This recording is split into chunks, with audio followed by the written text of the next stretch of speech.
мулоқоти кӯтоҳи далери эмомалӣ бо ҳамсараш. тасдиқи шартномаи ҳамкорӣ барои таъминоти нафақа ба шаҳрвандони тоҷикистон аз ҷониби Думаи давлатии Русия. расонаҳои чинӣ аз барқароршавии иқтисоди Тоҷикистон навиштаанд. додгоҳ Алмозбек Отамбоевро бегуноҳ донист.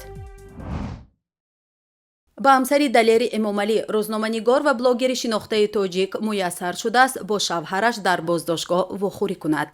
дар ҳамин ҳол наздикони Абдуллоҳи Ғурбатӣ ҳеҷ дараке аз ӯ надоранд. тибқи иттилои Радио Озодӣ бо истинод ба наздикони Далери Эмомалӣ, ҳамсараш рӯзи 25 дар боздоштгоҳи муваққатии пойтахт 10-15 дақиқа дидор дошт. онҳо бо баёни он ки аҳволи Далер хуб аст, дар бораи вохӯрӣ ҷузъиёте надоданд. дар ҳамин ҳол мақомот то ба ҳол ба пайвандони Абдулло Ғурбатӣ, рӯзноманигори дигари тоҷик ки ҳамроҳи Далери Эмомалӣ боздошт шуд, иҷозаи вохӯрӣ надодаанд. Абдулло Ғурбатиро ба ҳамла ба маъмурони милиса гумонбар мекунанд, вале худи ӯ ин иттиҳомро рад кардааст. бо гузашти 2 ҳафта аз боздошти ин ду рӯзноманигори шинохта, мақомот ҳеҷ шарҳи расмие намедиҳанд. ба парвандаи Далери Эмомалӣ муҳри махфӣ задаанд ва вакили дифоъ ҳам гуфт, дар бораи ҷузъиёти парванда ҳаққи суҳбат надорад.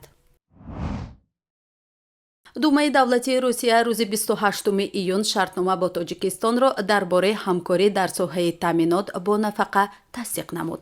шартнома 15 сентябри соли 2021 ба имзо расида, ба усули баробарӣ асос ёфтааст ва масъулияти молиявии ҷонибҳоро оид ба пешниҳоди таъминоти суғуртавӣ ба ҳуқуқҳои нафақа ки дар қаламрави онҳо гирифта шудааст пешбинӣ мекунад.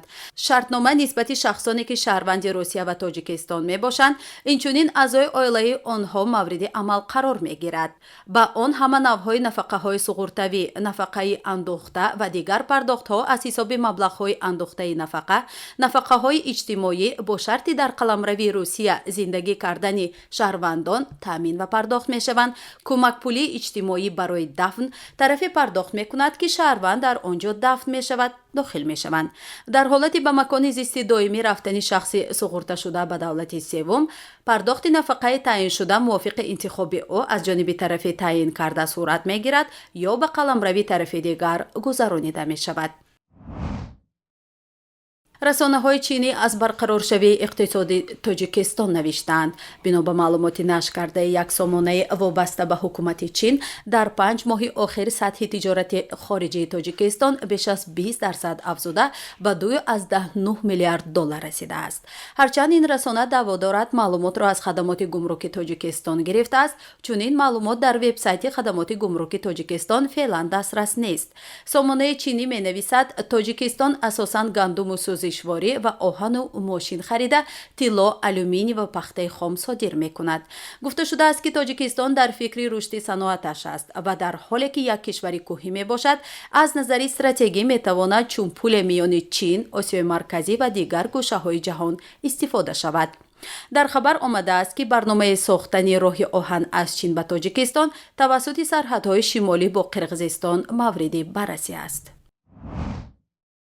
додгоҳи шаҳри Бишкек раис ҷумҳури пешини Қирғизистон Алмозбек Отамбоевро ки ба барангехтани тазоҳуроти хушунатбор дар соли 2020 муттаҳам мешуд, бегуноҳ донист.